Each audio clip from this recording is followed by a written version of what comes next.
Hello, fabulous people. We are going to draft an admissions essay for college. So the other day you were working on a concept map in which you brainstormed from a prompt. Look at that again. If you haven't done one, go ahead and do it. And here are the 5 prompts that are on the Common App. And you can see them here, or you can go online to Common App. It's the college application that goes to any university in the U.S. that you apply to. And we're going to take some time to think about what we want to say. This is an important essay for both the class as well as for an admissions committee to read.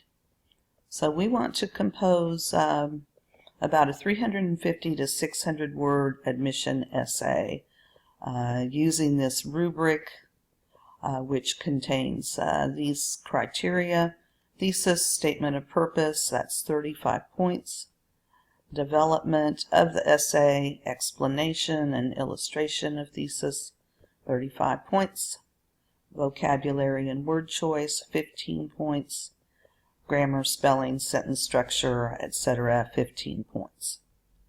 To help this along, I've created an example essay based on the concept map that we looked at the other day, and that essay is Bend Your Knees. It is a response to this prompt, which I put here for my own benefit because I tend to get off track, so I want to come back and look at it and make sure that I'm still addressing what's asked. I don't want an unrelated story. And the prompt says, discuss an accomplishment or event, formal or informal, that marked your transition from childhood to adulthood within your culture, community, or family. So I looked at that for a long time, and I chose an informal event because I talk about water skiing with my family, and I really address the family more than I do community. I do address childhood to adulthood. I'm going to read this and tell you what I've done, but I will read it first. In my preteens, I tried to ski on Lake Webster, Indiana. Week after week the boat would take off, and no sooner had I been pulled out of the water, I would fall with a hard slap. One day my Uncle Joe talked to me privately. "Janice, you are not bending your knees. Your knees act like shock absorbers, and if you bend them, you gain control." The next day Uncle Joe took me back out, watching every move. "Bend your knees," he yelled repeatedly, gesturing wildly, patiently circling back as I bobbed in the smelly lake, awkward in my life jacket. It took 15 attempts, but I did stay up for 5 minutes, and more after that for the rest of the summer. I felt in control on the rocky water for the first time. I came to realize that bending my knees was not just an accomplishment of sport, but a philosophy of life. As a child, I wanted everything my way. I was the stereotypical valley girl, interested in clothes, boys, and parties. I could not be flexible because the world seemed to exist for me and me alone. Then came a dark cloud. My father passed away suddenly, and I was lost. My mother announced that we were moving, and I could not imagine another house in another place, so I made life hell for her. I came home after curfew and argued with her. I was not bending my knees as my uncle had advised. I was stiff and inflexible like a brick wall. My family and I went back to Lake Webster the summer after my dad died. We were all shaken still because the lake was my father's world. It was where he went to fish, lie in the hammock, boat, and cook out. Things could never be the same, I thought. However, Uncle Joe was a tough old salt, an Air Force colonel, so he seemed as ready as an action hero to get me out skiing again. It took a few tries, though not 15, and I was back, navigating the waves smoothly. I even took one hand off the rope to wave at people in other boats.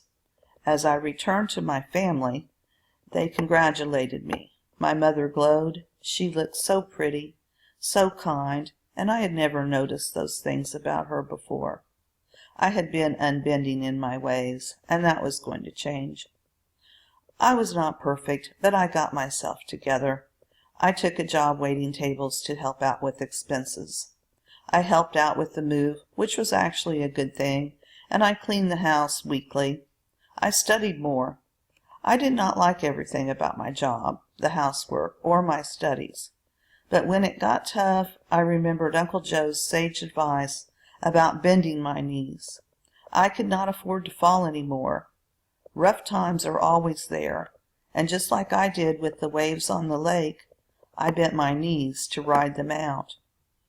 In college, I plan to do the same. I know my classes will be hard, the people different, and the expenses exorbitant.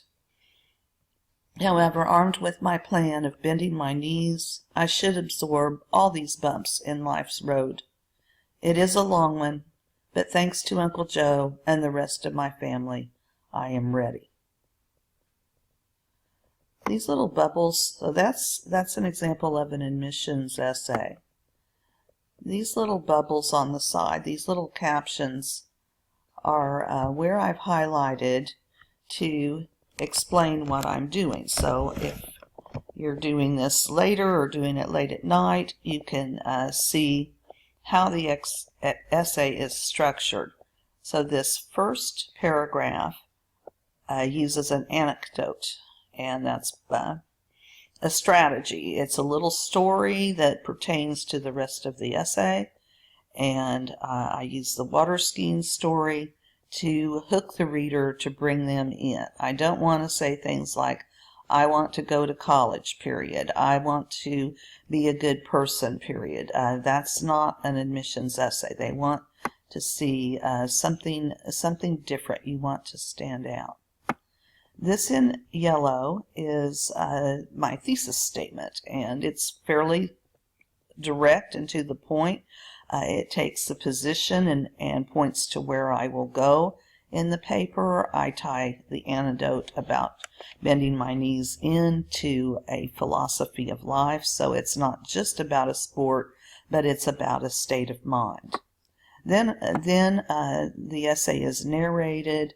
This second paragraph goes back. It looks at the past. It looks at how I needed to bend my knees, at what I was doing wrong, and there's descriptive detail, there's allusion. I put I was a stereotypical valley girl. That is a figure of speech which the reader should recognize. Okay, this then is a shift after. This is the transition that the prompt asks for. I need to go from bad girl to good girl, so to speak. I need to show that I've got this philosophy, slow as it is, that will help me move forward. Next paragraph is how it all worked out. What became of this? And then the conclusion points back to the prompt and looks ahead to the future and addresses college. Hope that helps. See you in class.